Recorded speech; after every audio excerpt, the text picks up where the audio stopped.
we'll move on next to Andrew Wherrett. He oversees the crop protection portfolio at Living Farms. It's a commercial research and development firm based in Western Australia.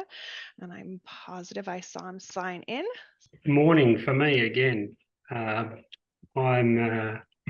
much like John, got up to give you this chat this morning. I hope you can see my screen there. Not yet. We just see. Not cool. Is that better? There we go. Yeah. Okay. So yeah, I'm as said, I work in a private company called Living Farm, based in York, Western Australia, and our main game is providing commercial research and development for companies that are either bringing crop protection company products to market, or breeding companies that are testing new varieties. And we're also probably it sort of flows a little bit from what John was just talking about public funded research and how that's dealt out. Our biggest client, if you like, is our major government body, which is a grower funded levy system called the Grains Research and Development Corporation. And part of that is running national variety trials, which is what you can see in the photo there, which is a end user forward facing, I guess, program, so growers can see the new varieties of crops that are coming. But what I'm going to talk about today is, let's go to the next slide. There we go. So as a bit of a background, I'll talk, because this is a global thing, so I'll talk a bit about our farming system quickly. But my background historically is in Blackleg of canola, which is what you can see there on the left-hand side. And I'll talk about the history of canola in WA. I know it's very relevant to whoever's joining from Canada, because we are using most of your genetics to grow our crop in WA and for most of Australia. So our first adoption started probably 50 years ago, and we've gone through many iterations of how we grow this crop. And I'll talk about all the genetics that's behind that, a little bit more focused than the previous talk, what resistance groups are for us and what they mean for the pathogen, so how they partner together and talk to each other, and then what the recent agronomic changes have been for local growers and how that has changed what the disease is doing, and where it's expressing and what the challenges are. So hopefully that is of interest to most people.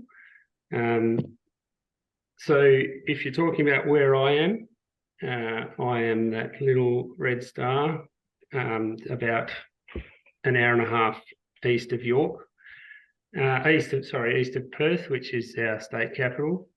So in Western Australia, for the production systems I'm talking about, we're entirely rain-fed. And when we talk about our agronomic areas, they're split along rainfall isolates. So if you look to the wetter areas in the southwest, these are the areas where the only areas of irrigation that occur in Western Australia. The H's, M's and L's are all rain-fed systems, and that's where all our grains are grown, or all the major grains are grown. We have very little stored moisture, and we have some very, very challenging old soils. So you're talking millions of years old. Issues with soil acidity, they're very sandy often, and very challenging to deal with. Most or almost all farmers operate a minimum tillage or no tillage system to protect our soils.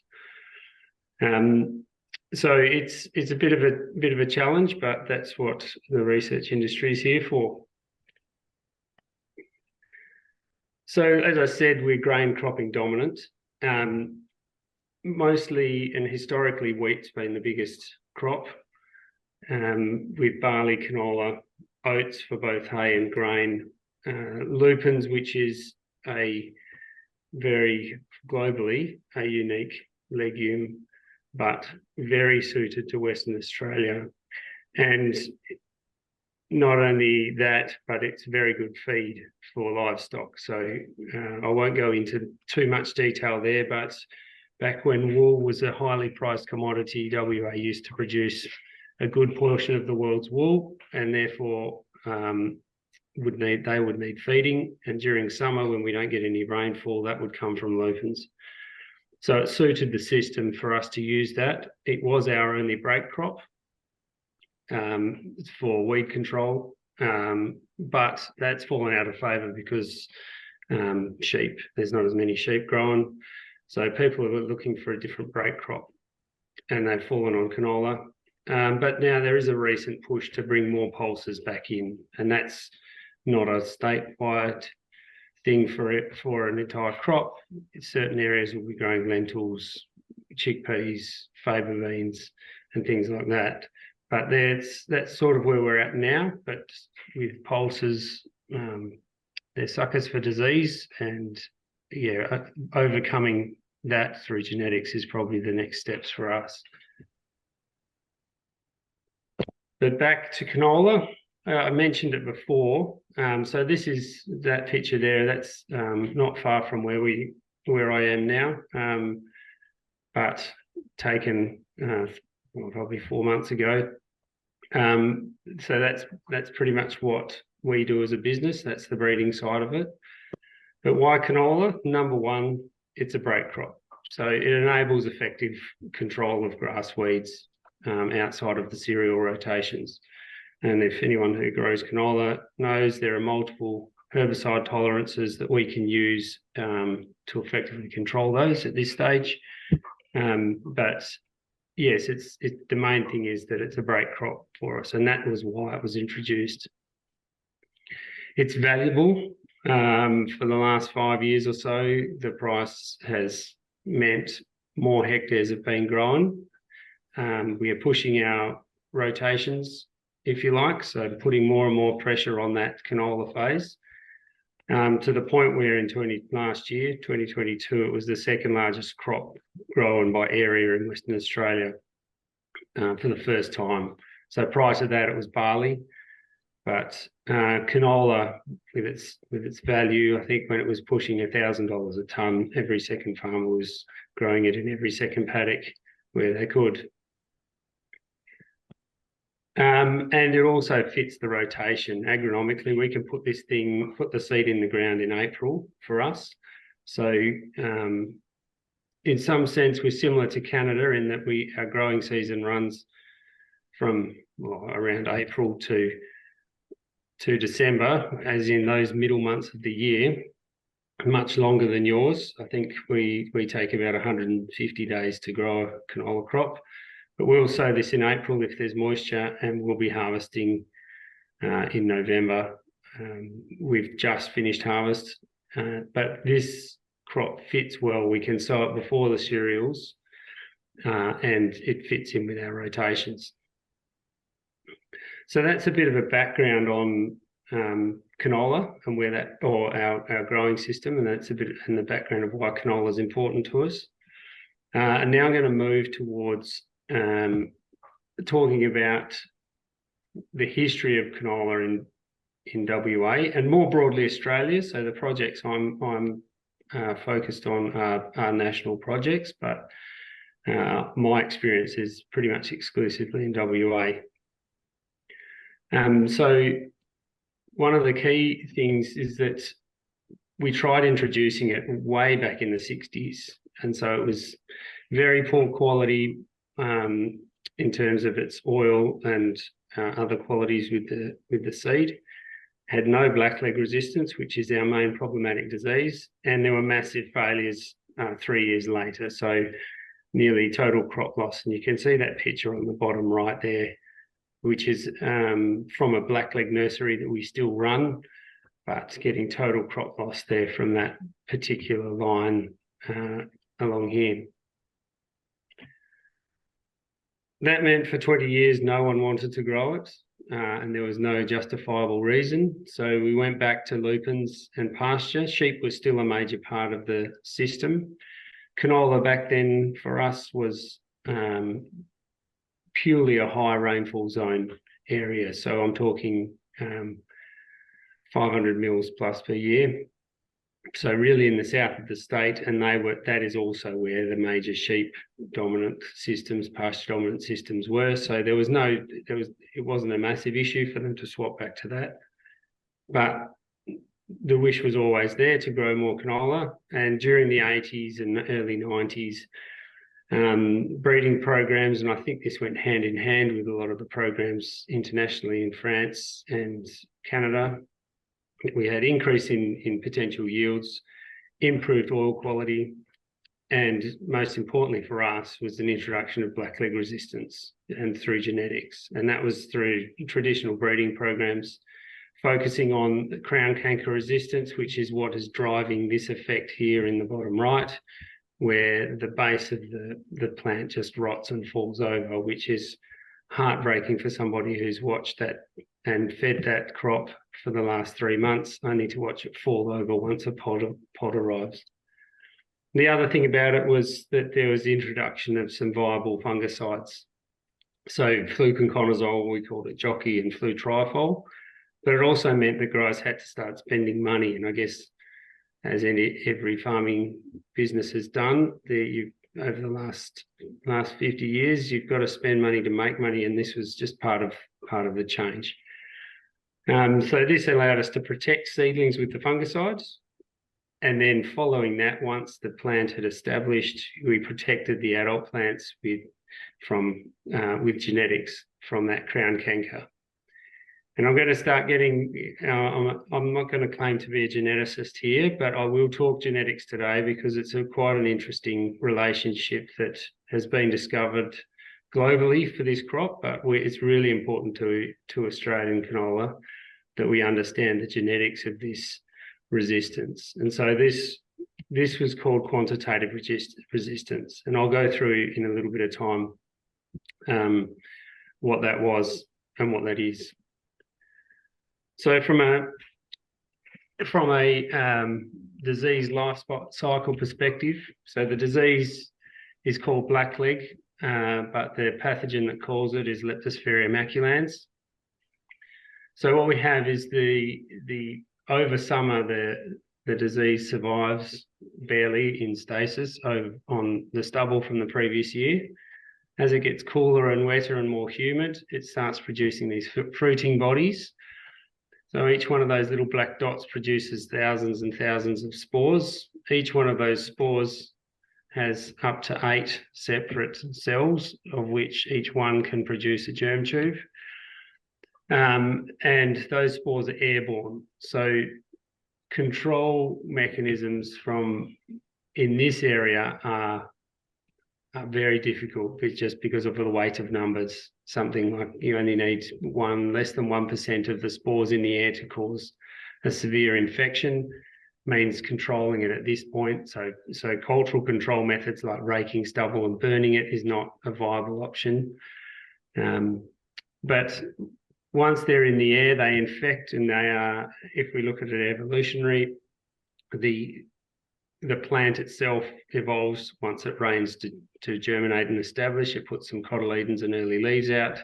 That's timed perfectly with those sexual spores flying around in the air. If the disease doesn't kill the plant, then it'll sit in the crown of the disease will sit there in the crown of the plant, and come pod fill, post flowering, it will rot the internal parts of the crown, and you end up with crop lodging at the end, and then the cycle begins all over again. So quite a difficult disease to control, and it's as with any disease, it's a management strategy that's required. So based on that, and based on the improvements in genetics, we saw significant increases in the areas sown to canola in the late 90s. This was probably pushed a little bit by the fact that the wool market fell over in 1991, I think, from memory. So then sheep came out of the system, the demand for lupins plummeted, and so a different break crop was required. So this would time perfectly. In retrospect, I don't think it was planned, but the improvement in genetics from canola came out at the same time as people were looking to stop growing lupins. The other thing that happened was in the early 2000s was the release of the surpass varieties, which were the first varieties to confer total immunity to blackleg. Very successful and very significant yield increases. And these were different in that these were major genes that conferred total resistance to the disease. And from 2000 to 2003, that was an absolute silver bullet. You could grow canola anywhere you liked as long as there was enough rain without fear of getting the disease. But of course, being a single gene, it means it doesn't take long to overcome it. So the disease adapted, and once it had broken it, we were back to square one. So we had not total, but some significant crop failures in 2004, and people started reverting back to the varieties with lots of minor genes from the late 1990s. So the research focus since then, so that was obviously a bit of a kick in the pants for us to pull our finger out and try and figure out what was going on. The major focus has been on major gene resistance and understanding what the drivers of that.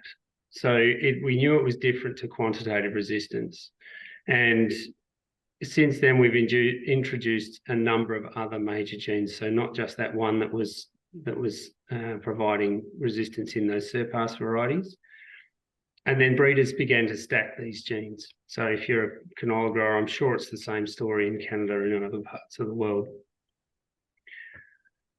What was interesting was once the resistance was lost to those surpass varieties, they were dropped spectacularly from people's programs because they no longer worked.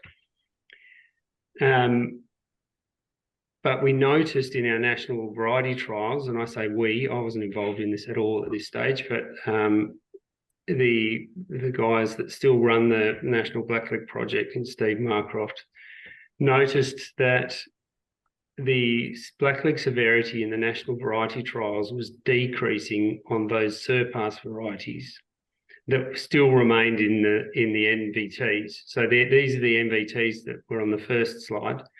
There's upwards of 300 of these trials that go across Australia. Not all of them are canola, but probably 80 to 90 of them are canola trials. And they were noticing that the disease itself had reduced significantly in how it was affecting the crop. Then a new variety came out in 2007, 45Y77, which contains the same resistance gene, and all of a sudden the disease started coming back. So this was an interesting thing. So, well, what's happening here? And when you started investigating, there was a series of genetics where if you put one genetic resistance group or the stubble of one genetic resistance group on top of a different one, you got healthy plants. So you're putting group A in this garnet on garnet, and you got the disease. If you put garnet on cobbler, which is a separate resistance group, all of a sudden you don't see the disease. And similarly, this is the same variety on top, but here you've got two separate genes, so it's stacked genetics. You see no disease. So this was interesting, and a whole range of new management on understanding that, and how we manage based on that has since been introduced. So what's happening, and this is where I get to the extent of my knowledge, because I'm not a geneticist, but for each of the resistance groups that are out there, we now have 7 active groups that are used. Group G isn't used widely, but for each of those, we have an identified resistance gene.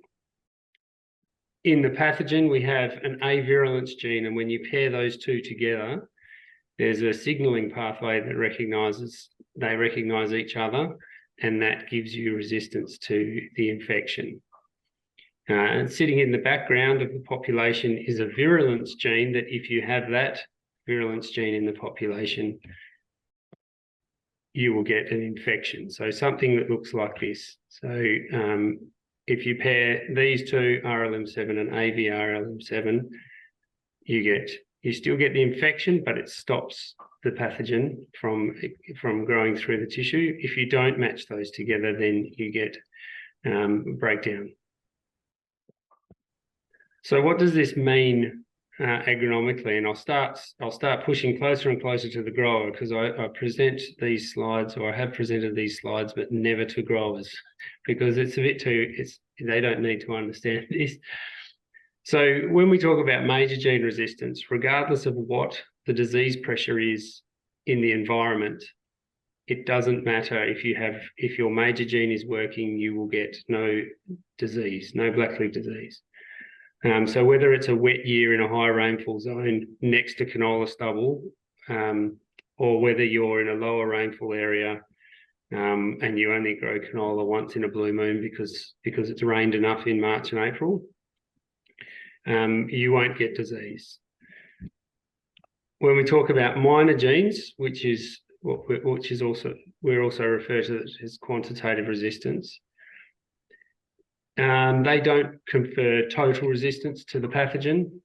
It's more a partial resistance, and it's a group of undefined genetics that has been bred in through traditional breeding techniques.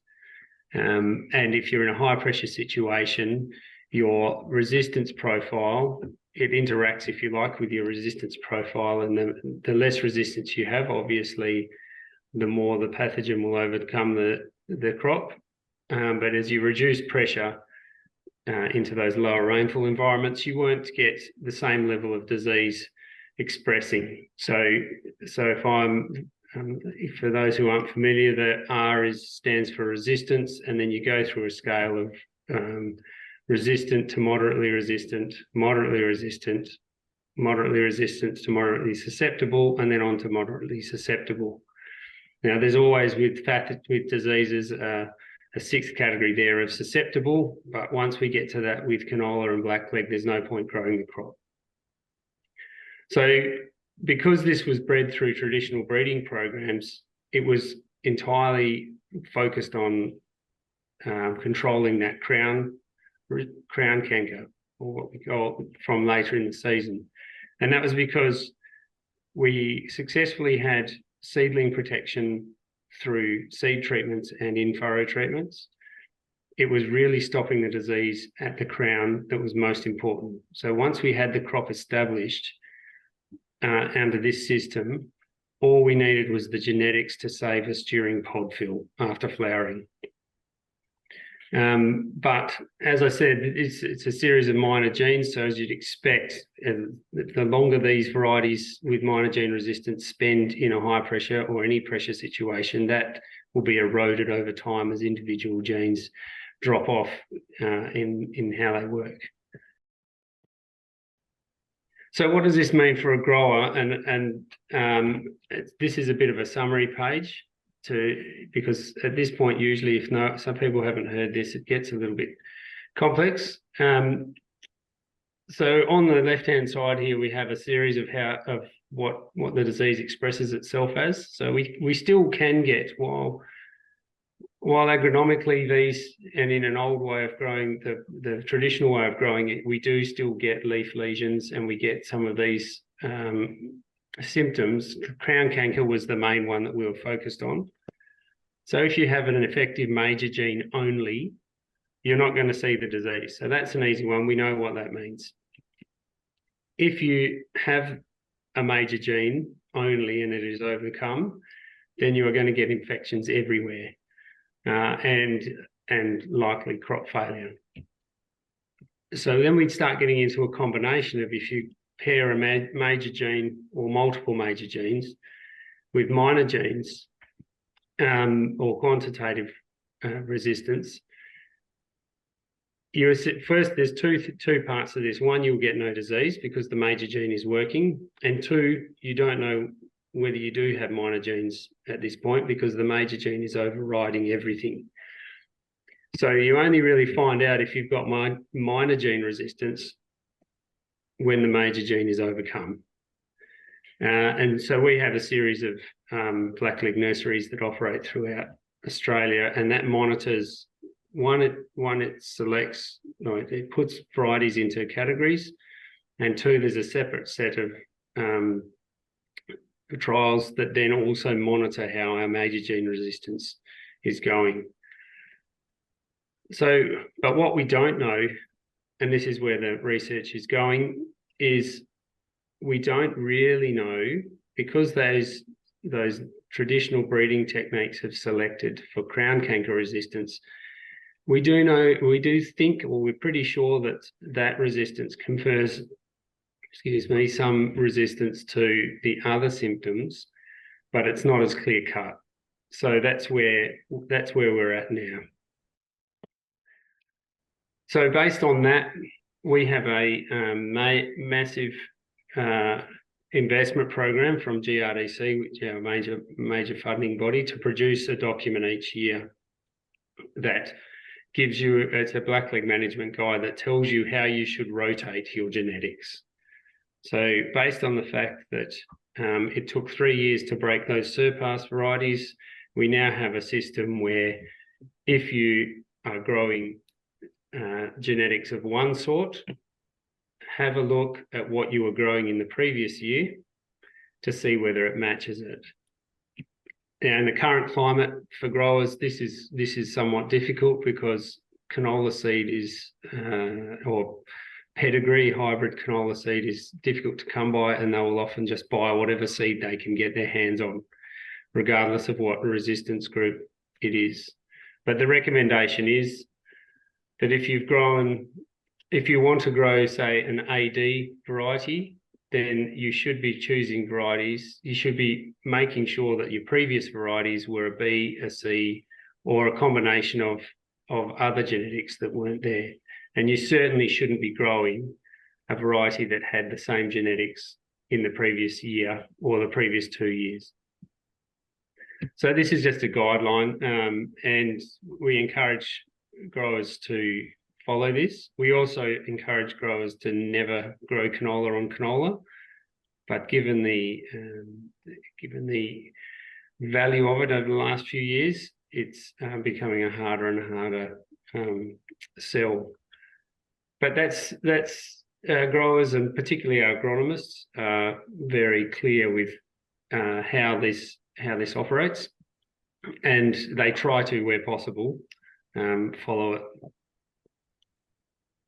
So in practice, what does it look like? So this is from our Blackleg monitoring sites. So it's less about the actual values for these couple of figures that I'm about to show, and more that just shows as you drift from commonly grown groups into less commonly grown and stacked resistant varieties, this is just what you see, a reduction in crown canker severity.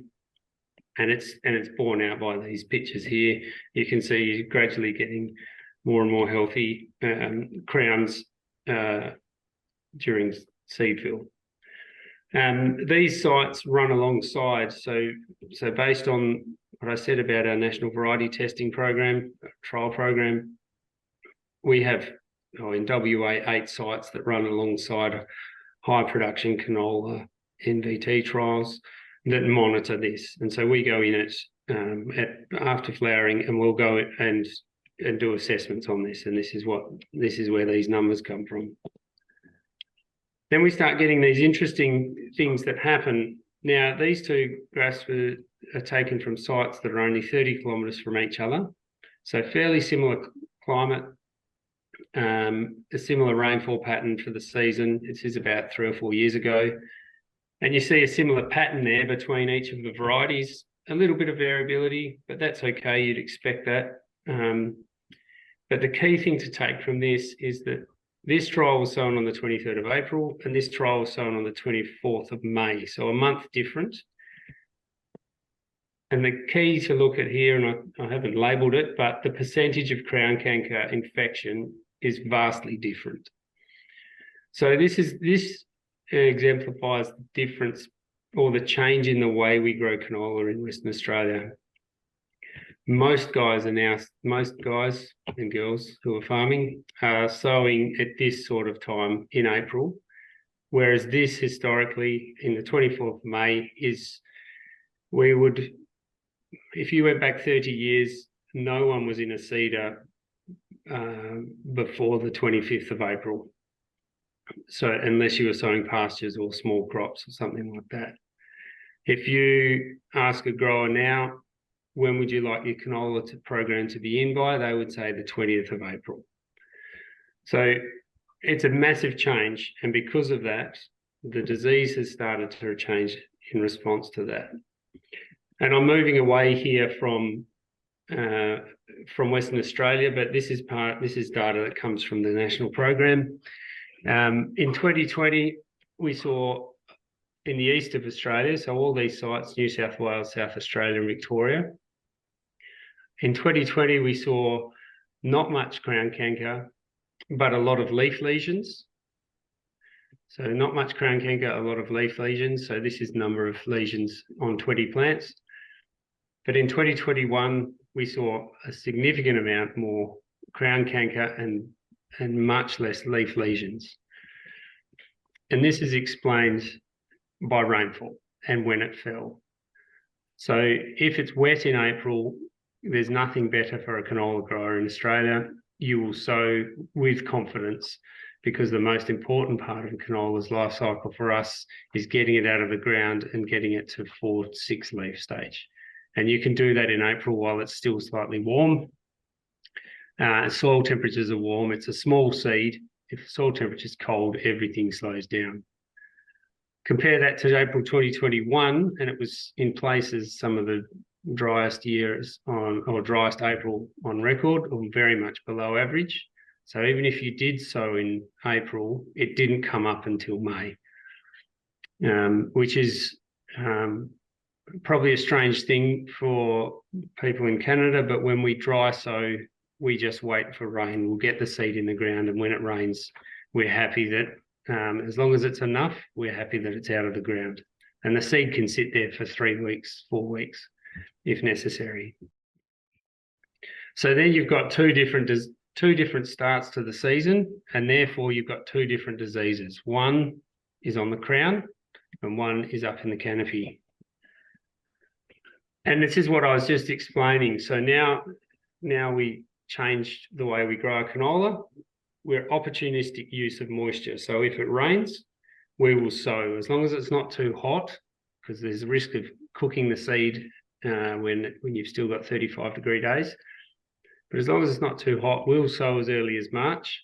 We have confidence in our weed control because we've adopted Roundup Ready system and other herbicide tolerances, but mainly Roundup Ready. And we grow significantly more hectares, so probably 5 times the amount of hectares that we grew 20 years ago. And as I said, it's the second biggest crop by area last year. So if we look at when we do things during the year, we sow during April and May. Traditionally, we would sow at the end of April and through into May, which was, as I said, timed perfectly to, once the crop comes out of the ground, to receive some spores gracefully from the air and infect the seedlings. That then tapers off as you go into flowering, and you don't, as the season warms up and the rainfall stops. As you get towards the end of flowering, there's no more spores in the air, and you harvest. So the key period there, because of that crown, is to make sure that you've got protection at sowing. This is what we do now. So we've brought that sowing period a lot further forward because it's warmer and the period of vegetative growth is shorter because the seed establishes or the crop establishes quickly and produces a very big cabbage, hopefully by the end of May. And then by the end of June, it starts pushing flowers up. And of course, this creates the issue of being right in the middle of the peak blackleg spore release window. So we're getting deposition of spores onto the reproductive tissues, which has changed the way the disease expresses. So we've exposed the upper canopy to the spores. This is not new. It's just that it's more common and we've changed what we do. We know that we lose yield, and we know that when we get really late infections on the pods, we can contaminate seed, which for us, to certain markets, can be a export issue if it's contaminated.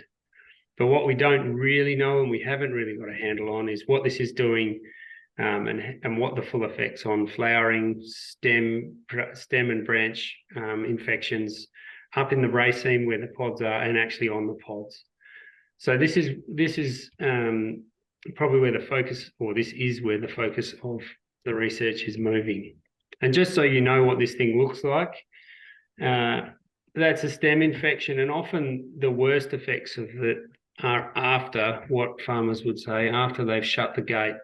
So after they've done their last insecticide application, a small infection that's only an inch or two long proliferates inside the stem and affects translocation of nutrients and water, importantly, for filling grain.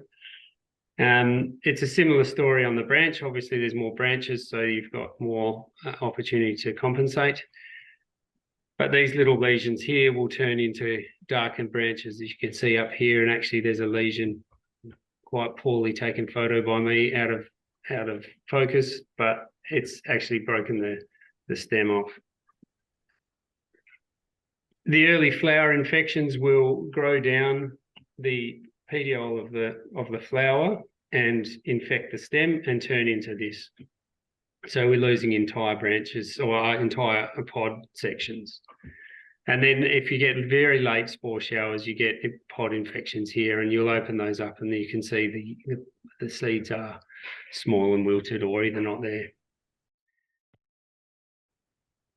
So the other change, and I guess I haven't spoken about this yet, but fungicides, I've briefly spoken about fungicides and the need to use them at seeding in our traditional system.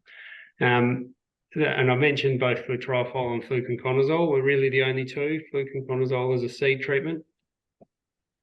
Now we have common foliar options that have curative properties. We know that they can control upper canopy infections, and this comes from new versions of our DMI fungicides, but also the introduction of SDHIs, which is probably the biggest step up in terms of control and length of control of the disease. And we also have seed SDHIs. Now, for those of you who are across fungicides and how we use them, you will notice that we have a foliar SDHI and a seed SDHI that are the same. And from a fungicide, I'll cover it briefly, but from a fungicide resistance perspective, this is creating issues. So we have some guidelines around that. But you can see the difference in foliar control there. This is trials we've done over many years and for us, establishing canola is the best. The difference between this plot and this plot not only means improved disease control, it means improved weed control because you get crop competition. So how do we use these fungicides and agronomically and in relation to resistance genes? So over time, we've developed usage patterns to reflect this. So around sowing time and other diseases, we'll put seed treatments on traditionally, but now they're being replaced with early post-emergent sprays. We also have to consider other diseases like sclerotinia stem rot. We don't know what we're doing out there because there's no registrations for fungicide applications at pod infections. really the questions are now centred around what to do at the start of flowering and whether we can push that further into pod fill. But as I said, resistance management is key, and we have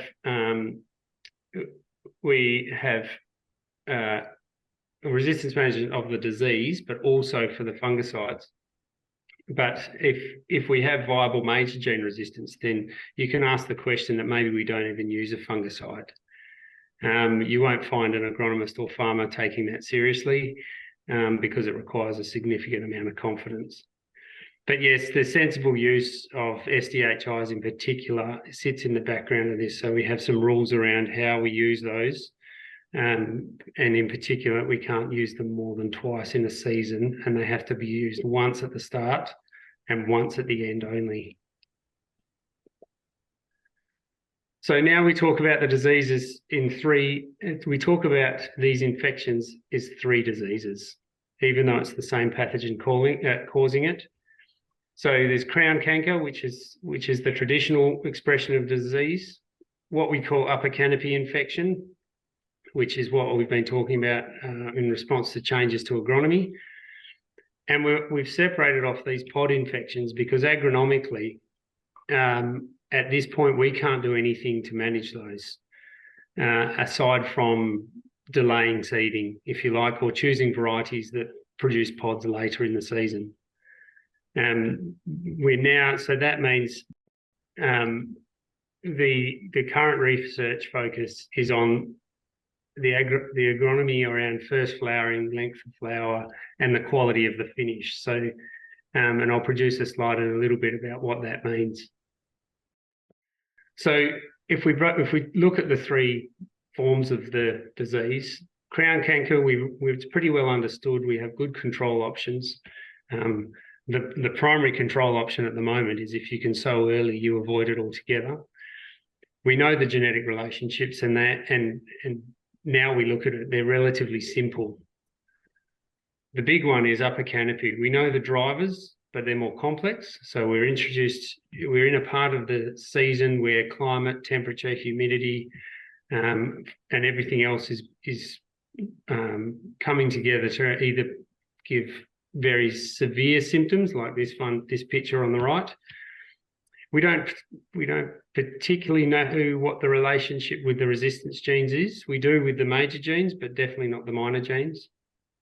Fungicide applications definitely work, but when to apply them. The symptoms aren't always consistent. So these infections here sometimes will turn into a whole stem infections and sometimes won't. And the impact on yield, because of all those things, the impact on yield isn't as well understood as it is with crown canker. And as I said, the pod infection, at this stage, it's while we recognise it and we look at it and we assess it, it's a very late inspection. It's beyond our fungicide timings. And because of our fungicide labels and our MRLs around fungicides, we don't get great control of pod infections. But as I said, that's unlikely to be a yield impact. That's probably more a marketability issue. So to finish off, I'll quickly go through where the current research is, and we've just had a new project funded. So we really are trying to understand what the quantitative resistance means and how we manage it, and does it, we know or we think it degrades over time, but we don't actually know. Is quantitative resistance the same or genetically different, and can we rotate to manage it? So we are collecting stubbles, and they're all being sent to the one location from across Australia, and we're trying to determine whether we put stubbles, say, from Western Australia over the same crop or the same variety as stubbles being put over from Victoria, and see whether you get a different response in terms of quantitative resistance. And that'll determine whether there are different genetics, or are we just selecting for the same set of genes, regardless of where we are. As you guess, we've got this interesting 3-way reaction to understand with upper canopy infection, the phenology of the plant, so time to flower, length of flower, timing of fungicide application in terms of agronomy, and the climate and how all those interact together. So we do know that if we get this infection on the flower in July, August, and September, we're going to get a different outcome because it's a different time of the year. And it comes down to the amount of time the pathogen has to grow into the tissues. So in September, we're drying out and the plant is starting to senesce. So we're getting the ability of the fungus to grow down the petiole and into the stem and cause an infection like this is reduced. And I guess if you're going to talk about this is quite a damaging disease, that's its one weakness, is it doesn't grow quickly within the plant tissue. So we do paddock scale work. Now this it hurts me to say it because I'm a small plot trials person and that's what I do mainly, but we're going back to grower size trials here because we struggle to get good drivers of yield from small plot research. We did it and because it's so variable on a small scale, we're just attempting to do very good assessments in the paddock and encourage growers to either leave unsprayed strips and see if these yield differences show up on yield monitors. We will also go and take harvest cuts ourselves from these areas. But really, this is about getting 5 years of information across 175 paddocks across Australia or Southern Australia that will hopefully inform us on what is driving yield impacts on the disease. So we do quite detailed measurements there. And this data will obviously be used for agronomists because they are routinely applying fungicides and we can't tell them right now whether that fungicide is a worthwhile investment or not.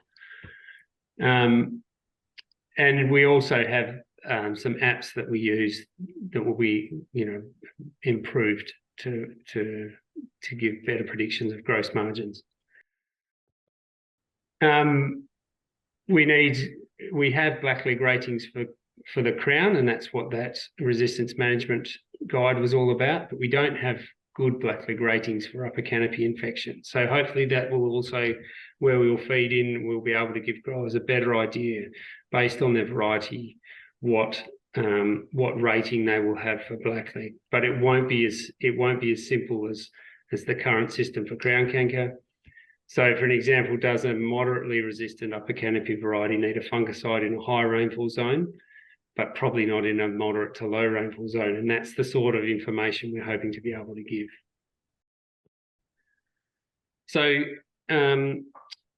to give a summary of what we've gone through, so we know Blackleg, or the pathogen, Leptosphaeria maculans, is highly adaptive disease. It's decimated the industry before, and we've been lucky enough through breeding and fungicides and agronomy to always remain, I'm going to say, somewhere around 3 to 5 years ahead of the disease. I hope I'm wrong there, but the research, we're lucky that we have a very collaborative community between breeders, researchers, agronomists in the canola industry in particular, where we get together once a year and really, we're not going to say we get on all the time because our goals are different, but at least we're all in the same room talking about the same thing. So there's a couple of pictures on what we do. So to give a background, the major genes versus minor genes. So minor genes are an undefined, at this stage, group of genes giving okay Blackleg resistance, selected for crown canker control, but do have some effects, we think, on upper canopy management. Major genes, total control, but we're losing most of them. And when they are broken, they give us no control. And for us, the newest gene that we've got out, group H, which has only just been released in the last 2 years, is highly linked to one of the other genes. So it's not the saviour that we thought it was going to be. The Blackleg management guide is based on, I didn't cover this, but that guide is based on field assays. So it's a combination of both major and minor gene resistance. And where are we heading? Because of the changes in agronomy, we've got early sowing and pushing upper canopy infections. And now we're thinking of the diseases as 3 separate diseases. We know that flowering time in relation to the season will be critical to control this disease, but as yet, we're not yet able to give you what the yield impacts are on upper canopy infections. The upper canopy infections impacts are on yield confidently. And that's me. Thank you for your time. Any questions, feel free to ask. Okay, thank you, Andrew, so much for your presentation. There are some questions in the chat. John is asking, is blackleg the same level of problem across Australia, or does it have impact some states more than others? Definitely more some states than others, and I guess when you're in a more winter dominant system. So if I can go back up to way back up to the map of Australia, it's mainly the southern states. So where that map will do. So mainly in these areas, I would say let's go back all the way back up to the top. So for us, the major regions in WA are these ones: H3, H4, H5, and less so. Well, we don't really grow canola in the less than 300 mil rainfall areas. So that's the same in Eastern Australia. And then when you get up to northern New South Wales, which is up here, they're dual cropping, so they crop in summer and winter. And so because of the higher temperatures, and changes of different climates, they don't get blackleg. They're more affected by sclerotinia. So probably in that sense, even though we don't have a snow over winter, in that sense, they're probably more similar to Canada in that it's a warm, very warm growing environment up in the north of New South Wales. So yeah, mostly southern Australia, high rainfall zone, or what we call high rainfall zones. Okay, and there's also a question, are you using any spore traps for management decisions? We used to. Spore traps were used to develop a lot of the blackleg models and understand the disease. So the way that we don't use them necessarily for fungicide decisions, although actually, no, I'm going to correct myself there. We do, in a sense that we have very strong models on when spore release is going to occur based on climate, and they are based on spore capture. So we used to have a lot more out there, but now the models are very strong on being able to predict when spore release is going to happen and when you should likely see infections on your crop. So yes, there are spores being captured, but the models are pretty good. And this is all around the early season stuff. So timing of your early post-emergent fungicides. The other side to that is once the spores have started releasing, there's no point trying to capture them because there's that many of them. The volume is, whether you're getting spores or not spores, or whether you're getting a few spores or many spores, it doesn't matter whether you capture them or not. You're going to get a disease if you've got a susceptible variety in the ground, if that makes sense. I'll maybe put words in John's mouth and he can correct me if I'm wrong, but we have done some studies here where we're looking at spore traps for early detection. And so then you would use that detection to maybe apply a foliar fungicide at that point. John, feel free to correct me. Yep, that makes absolute sense. I think, I don't know the Canadian system, but yes, we do that. We still use the spore traps to validate the models, but the difference between, so for instance, this year just gone, we had very, very localized high rainfall in this zone down here. But only 80 kilometres away, for some reason they missed those early season rainfall events and didn't really get rainfall until May. And so it had a very dry start, and the outcome of that was that when it did start raining, we got significant blackleg infections. So even on a local level, you would need, in in WA, you would need a lot of spore traps, which is why we moved to models, and we spend a lot of time validating those models over time. So the spore traps are still out there, but they're just not as common, and we don't use them directly. It's just we rely more heavily on the models. Okay. If anyone else has a question, feel free to raise your hand, turn your camera on, or type it in the chat. I have a question as well. So if you're looking at extending that flowering window for canola, are you seeing any other disease or implications from sort of that longer flowering period? Well, sclerotinia always hangs over the top of our disease. It's not, it's certainly in the higher rainfall areas, it's a problem. We see a range of other diseases that come and go depending on the season. None of them cause yield penalties. So we see alternaria come and go. We know it can cause yield loss, but we don't manage for it because it happens 1 in 10 years. And even then, we're not sure whether it causes that enough yield loss to cause an issue. But yeah, I would have thought the longer you extend the flowering period, the more susceptible you are to sclerotinia. So the sclerotinia, for those who do know it, is very rapid to expand and grow in canola tissue or any tissue that it infects compared to blackleg. So the longer you spend green, the more chance there is of that to proliferate.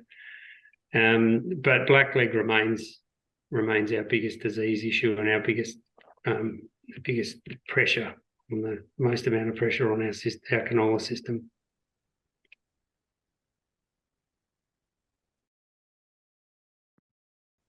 Any other comments or final thoughts, questions from anyone? Okay, I have put up the QR code for this session for those of you that are collecting CCA credits. And the next presentation is actually a pre-recorded video, and he'll be joining us for the Q&A session after the video. So I'll give you a couple of minutes here. We'll start right at 3 o'clock. You can grab a drink, go to the washroom if you need to, do any of those types of things, and we'll get started right at 3 o'clock. Thank you, Andrew, so much for your time and all your knowledge. Truly appreciate it. Oh, that's okay, Jamie. No, it was good.